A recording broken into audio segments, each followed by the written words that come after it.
JKT ongeza siku 4 za kuripoti kambini 2026.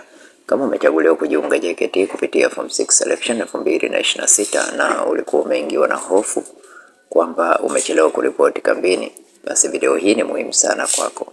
JKT imetangaza kuongeza siku 4 za kuripoti kambini. Je, hii inamaanisha nini kwa wanafunzi? Mwisho mpya wa kuripoti ni lini?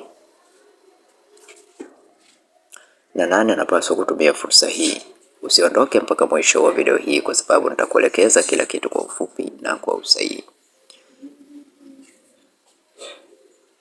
Habari mwanafunzi na wadau wa elimu, karibu tena kwenye chaneli yetu.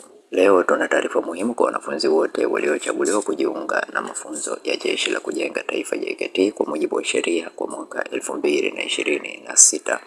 Kwa mujibu wa taarifa zilizotolewa, muda wa kuripoti kambini umeongezwa kwa siku 4 zaidi ili kutoa nafasi kwa wanafunzi ambao walikuwa bado hawajafika katika kambi walizopangiwa.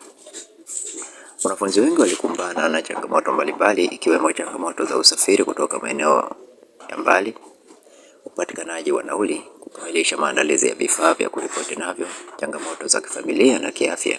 Kutokana na hali hiyo, mamlaka husika zimeongeza siku 4 za kuripoti ili kuhakikisha wanafunzi wengi zaidi wanapata nafasi ya kufika kambini na kuanza mafunzo yao kwa wakati. Kwa nini usipuuze nafasi hii? Anza maandalizi mara moja. Hakikisha una nyaraka zako muhimu. Thibitisha kambi uliopangiwa. Panga safari yako mapema kabla ya muda mpya kuisha. Kumbuka, kuongeza muda hakumaanishi kusubiri mpaka dakika za mwisho.